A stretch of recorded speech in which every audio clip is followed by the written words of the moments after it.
Welcome to the Alabama A&M Football Review. Highlights, features, and analysis with head coach Connell Maynor. Brought to you by Protective Life, Union Chapel Missionary Baptist Church, and University Kia.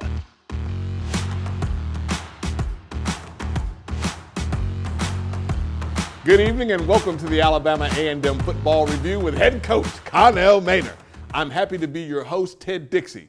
The 2022 campaign is about to get underway. The Bulldogs' first game will be against the University of Alabama Birmingham in Birmingham, Progressive Stadium. Kickoff is at 7 o'clock p.m. That game will be carried on the CBS Sports Radio Network. Coach, lots of changes on the Hill. In the midseason last year, you changed defensive coordinators. Bulldogs win 4 in a row, starting the season on a run.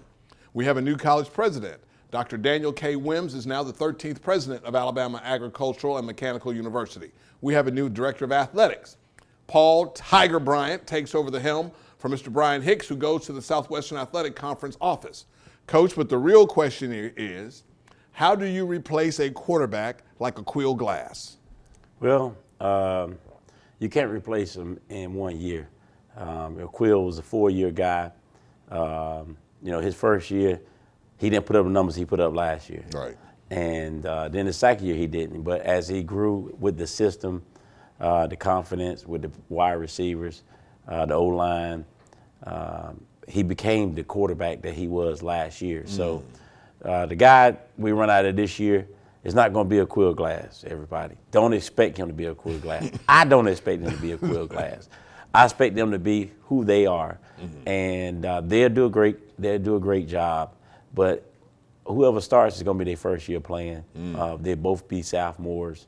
And when Aqeel Glass was sophomore, he wasn't the Aqeel Glass he was last year. So let's not be too harsh on these guys. I think that we got two guys that no matter who plays, they're going to get the job done and get us to the SWAC championship and the Celebration Bowl. Those are the goals, and I think both of those guys are capable of getting us there. Things that will help a new starting quarterback include the running game and a fine core of receivers. You have both of those. Gary Quarles, who is said to be the best running back in HBCU football, and also a perennial All-America, number 85, Abdul Fattah Ibrahim, who's also on the Reese's Senior Bowl watch list. Correct. I think Gary, of course, was all-conference last year at 1,000 yards rushing, and he's a preseason, probably going to be preseason pick to be all-conference and probably a player of the year candidate. He's just tough, 3-down back. He can do it all. He can carry between the tackles. He can get outside. He can run you over. He can juke you. He can block. He's not afraid to block a defensive end or a linebacker. And he can catch the ball out the backfield. So he's a do-it-all back. Not the biggest guy, but he's the toughest one. And I wouldn't trade him for anybody. Of course, we still got to have a couple people behind him. And Harold Jemison is having a good camp, and we expect him to get some carries and get Gary some rest because of a long season, and we don't like to wear him down. We like to try to get him some rest if we can. So we're expecting Harold and a couple other backs to step it up and give Gary some breaks this year. And then on the wide receiver, of course, Abdul is Abdul. He's a 3-time All-American. He is a dude. Him and Gary, the two hardest workers on the football team, and hard work pays off, man, and that's why those guys are where they are. And so we're looking for Abdul to have another great season, All-American season. And then we got to have some guys to step up and help him, Brian Jenkins Jr., Terrell Gardner, Keno, Turner. So we got some other guys that we think can play also. And those guys are going to have to do it because Abdul might draw a couple double teams this year. No doubt. And so those other guys get a chance to shine a little bit. Okay, Coach. And now also, we talked about the defensive change last year at coordinator. Who are some of the defensive student athletes that you're looking for to make a serious contribution? All of them. All of them. We brought a lot of transfers in. We brought them in to play. It's going to probably be 10 or 11 new starters on the defense side of the ball, all transfers. And so we're expecting all those guys. That's why we brought them here. We brought them here to play and brought them here to play well and high level. And we just got to get them all on the same page and get those guys gelling and being consistent. What are some of the tactics that you use, Coach, to get your team to gel? Well, we do have some team bonding off the field activities, but it's just everybody really doing your part, doing your job. When you do your job, on the front line with the D-line being in the right gaps. That's going to help the secondary, the second line, which is the linebackers. And when they do their job, it's going to help the third line, which is the secondary. So we need all 11 on offense, defense, and special teams, all 11 to do your job. If you got contained, you got to contain. If you got a quarterback, you got to play the quarterback.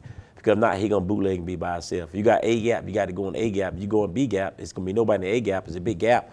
Now they gash us right down the middle of the field. So we need all 11. That's all that matters. We need all 11.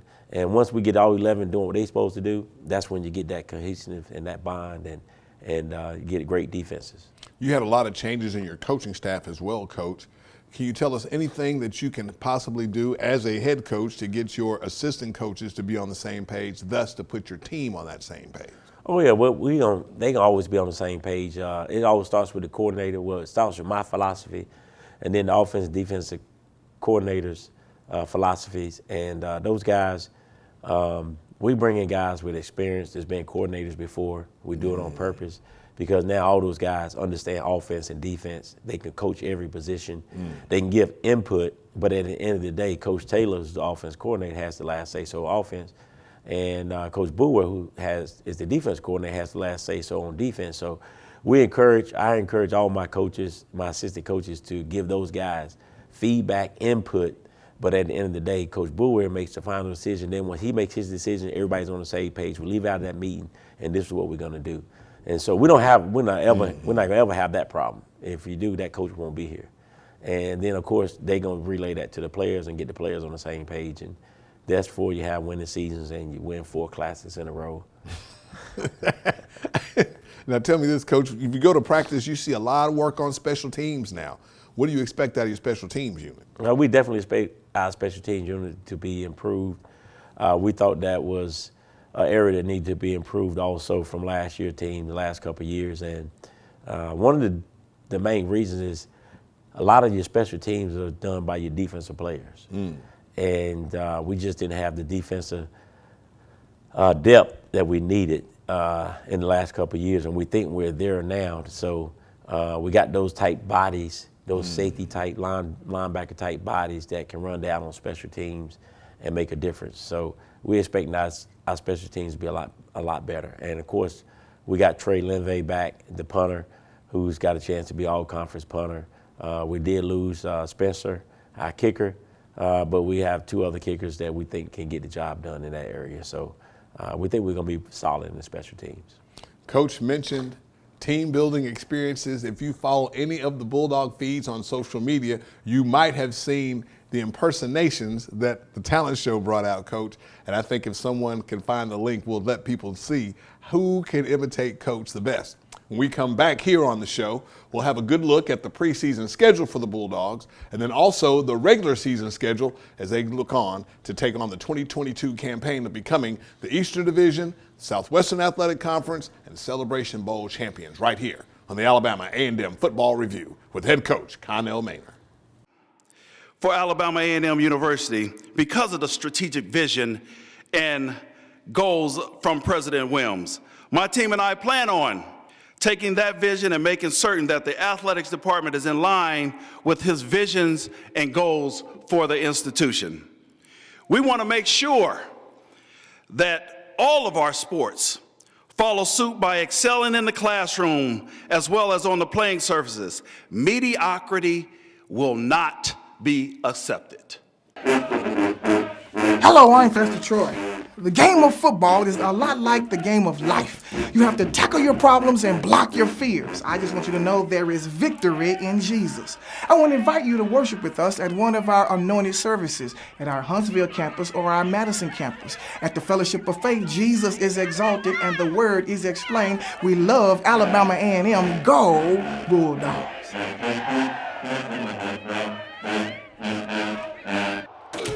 Don't get hit hard by low trade offers. Get up to $5,000 over Kelley Blue Book fair market value for any trade at University Kia. Check out our large selection of new Kias. University Kia proudly supports Alabama A&M University football. Go Bulldogs! Parker is 29 and learning to communicate again. The students teaching him earn a degree with 100% job placement. But the real reward is changing a life.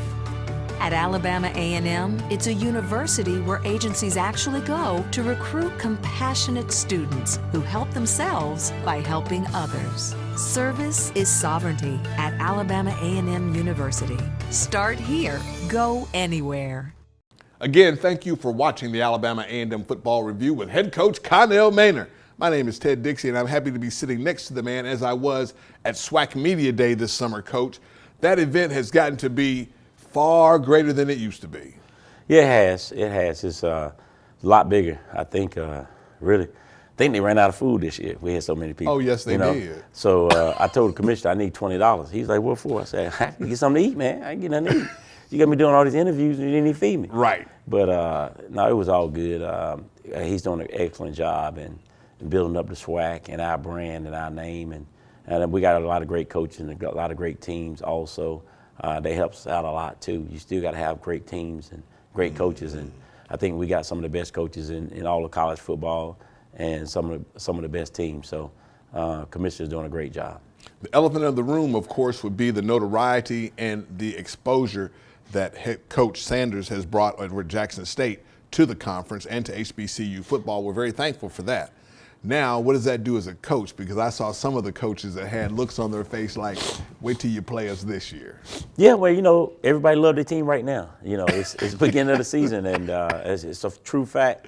You brought in the guys you brought in because you believe in those guys, and everybody starts off 0-0. But at the end of the season, there's only going to be one champ, and there'll be 11 people disappointed. So he has raised the bar. Recruiting-wise, facility-wise, in HBCUs and in the SWACs, and we're thankful for him.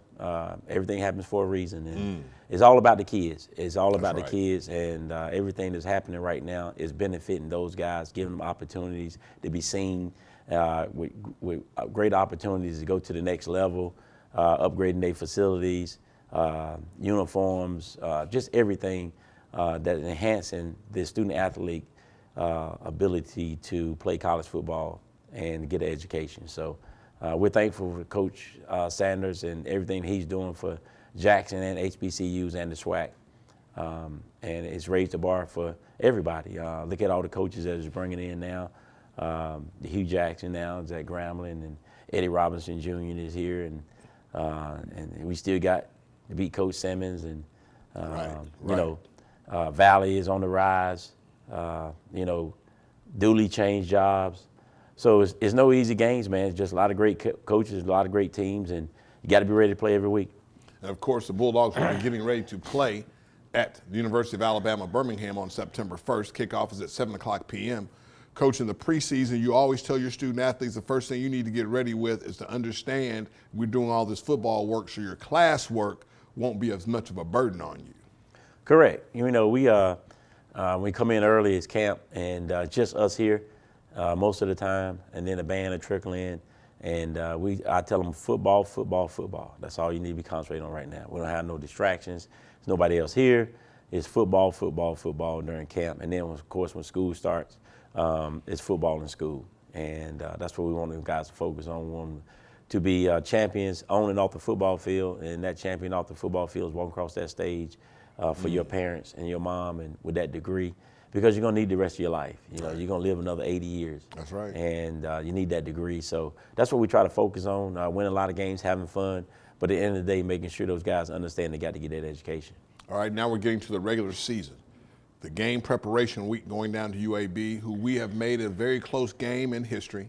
The most amazing thing about that game is the A&M crowd is probably going to outnumber the UAB crowd. Well, we're gonna see. We hope so. We hope that we bring a big crowd, and we have just as many as they do. We're gonna need it. We're gonna need that 12th man, and we're gonna go down and try to be competitive and see if we can't get out there healthy. That's the key. We want to be healthy for the conference schedule. So we want to go down and be as competitive as we possibly can and see if we can get out there injury free. And of course, the next game, the Bulldogs will travel to Troy. It's about a 9-day difference in playing those two games. That's going to help you out. Yeah, that's going to help us out a little bit. We play Thursday night at UAB, and then we play Troy the next Saturday. So we're going to get a couple extra days of preparation and rest, and which we probably will need. And so it just happened to work out pretty good that we start on a Thursday night. It's not a short week because it's the first game, and then we get a couple extra days to prepare for Troy, which we're going to need because they are FBS program with 85 full scholarships, and we got 63. So again, that'll be another game where we're going to learn a lot about our team, our weaknesses, our strengths. We want to try to be competitive if we can, as long as we can, and we want to get out of there injury-free. And then the home opener, the Lewis Cruz Classic, will be Saturday, September 17th, 2:00 p.m. right here in Lewis Cruz Stadium. The first time a PWI is going to visit Lewis Cruz Stadium, that will be Austin Peay. Correct. It's going to be a great opportunity for us playing at home in the Lewis Cruz Classic, first home game of the season, and playing a PWI, a playoff team, a potential playoff team has been in the playoffs the last couple of years. And we want to show the FCS committee that we can play with the playoff teams too. And so it's a great opportunity for us to do that and show them what SWAC football is made about. Then, of course, the tickets for the Lewis Cruz Classic may be found on AAMUsports.com. Look up tickets, and then you can get your ticket. And speaking of tickets, how about season tickets for Bulldog football? And, of course, with the new event center that's rising in the shadow of Lewis Cruz Stadium, Coach, this is a great opportunity for us to showcase what we have on the Hill. It is. It's a great opportunity. And like Ted said, man, we got to get our season tickets. We're trying to get 5,000 season tickets sold. So all alumni chapters should have at least 100 or 200. All season ticket holders from last year should get your season tickets again, and then get 2 or 3 other people to get season tickets. And let's do this thing, man. Why not? Why not? Why are we going to let Jackson lead in attendance every year? Why A&M can't lead in attendance? So let's go get our season tickets. Let's support these young men, and let's have a great season. The first conference game will be September 24th down in Tallahassee, Florida. The first time Alabama A&M will be down there in decades against the Florida A&M Rattlers, Coach. They've been in the news this last week, but that doesn't matter because it's a conference game, and you got a little payback in mind, I am sure. Well, you know, we thought we let one get away last year, but you got to take your hats off to Willie, Coach Simmons and his team for not giving up down 16 in the third quarter and coming back and beating us. So we definitely haven't forgotten that, and we definitely want to get some revenge, but we got to be ready to play because it's a hard, tough place to win at. When you're talking about going to FAMU, getting a W. So it's a hostile environment. We're going to have a lot of people, and they're going to have their band there, and they're going to be ready to play. So it's a great opportunity and a great challenge. We look forward to it. Now, of course, if you don't think that Alabama A&M can compete on these different levels, the soccer team just beat Troy 1-0. So, yes, it can happen. When we come back here on the show, Coach will give you some parting words, and we'll get you hyped continually for the 2022 season. You'll hear more about that when we come back on the Alabama A&M Football Review with head coach Connell Manning.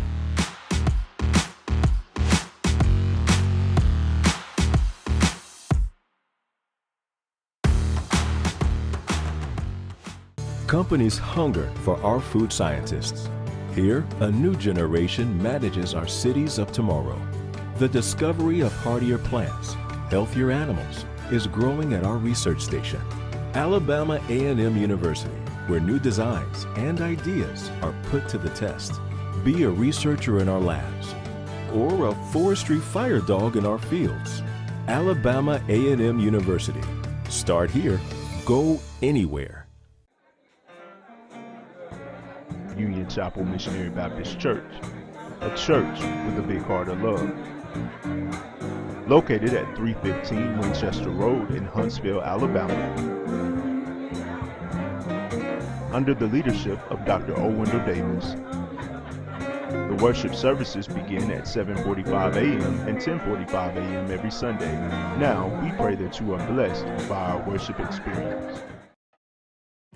Engineering and science usually look like this, but our students build race cars from the ground up, explore wind tunnels, particle accelerators, and crystal growth. Our studies in cybersecurity and rocket propulsion have tech companies like Google and SpaceX recruiting at Alabama A&M University, with one of the highest percentages of women STEM graduates in the country.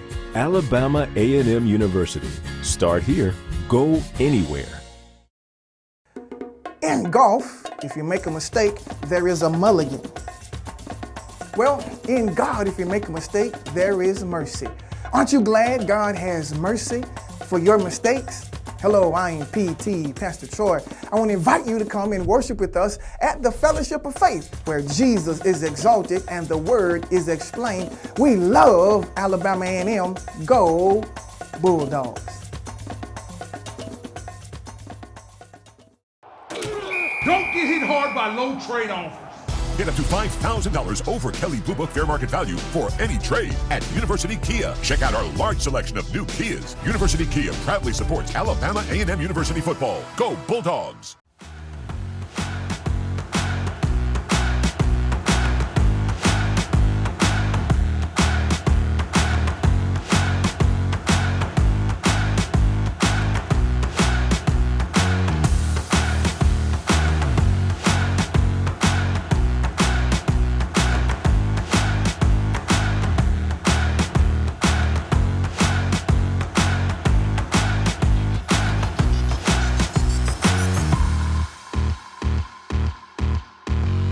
Welcome back to the Alabama A&M Football Review with head coach Connell Maynor. We thank you for your time, and we know it's going to be worth it. Now, let's get back to home football games. There will be several changes to the traffic flow on campus. Please visit AAMUsports.com or the AAMU.edu site for more information. Please pay attention to what our public safety officers are going to tell you, because we want everyone to be safe and have a good time. Don't worry though, Coach, there's going to be a lot of asphalt parking over by the event center, and also that means there's another place for your student athletes to roll when they don't do what they're supposed to do. Yeah, no, I'm gonna roll them on the turf though. Okay. I ain't gonna roll them on the cement. I want a lawsuit. Now think about that, Coach, and continuing with the conference schedule. October 1st, after coming from beating FAMU, is homecoming here on the Hill. Bethune-Cookman will make their first trip to Lewis Cruz Stadium. First time they've been on campus in decades as well, Coach. That's another opportunity for you to showcase what we have here on the Hill. Yeah, hopefully it'll be coming out after a big win against FAMU on the road, and we'll be 1-0 in first place in the conference. And then, of course, we got to protect our home. We didn't do a good job of that last year, homecoming, and we definitely want to revenge that performance that we had last year on homecoming. And, of course, it'll be against Terry Sims and a tough Wildcat, Bethune-Cookman Wildcat team that he's going to bring in here. So his team is always prepared and ready to go, and we look forward to that opportunity. And, of course, the following week, Grambling State comes in. That means our new athletics director will probably see some of the old folks and relationships that he had when he was the AD at Grambling. Yeah, and then, of course, you got new coach. Hugh Jackson is bringing them Grambling Tigers in, and he's gonna have some mean intentions on his hands, and so we got to wrestle those Tigers and send them on back with a L. Another classic that the Bulldogs will be playing in will be the St. Louis River City Football Classic in St. Louis against the University of Arkansas Pine Bluff. That game is on a Sunday, Coach. It is home of Aquill Glass, and so we get to go back to St. Louis and play. And hopefully Aquill will be there. His little brother's on the team now, and that'd be a great opportunity for us to go play in St. Louis. Great opportunity for the guys to get to travel. When you get to travel like that, Coach, how does recruiting play a part in that at all? It does. You know, the guys from St. Louis that haven't heard of Alabama A&M before, maybe heard of HBCUs, get firsthand opportunity to watch us play and see what we're about, our program, and so it's a great opportunity. And of course, like I say, Aquill Glass is from there, and if he get opportunity to play the next level, and they say, yeah, he played at A&M, and it just open up doors when you get out and travel outside the state and play. It definitely enhances recruiting opportunities. The St. Louis River City HBCU Classic will be played on October 16th. That is a Sunday, so adjust your schedules accordingly. Then, of course, after the break, it's the 81st Magic City Classic in Birmingham, Alabama against Alabama State. You've already given Coach Robinson a nice welcome to the conference. I did.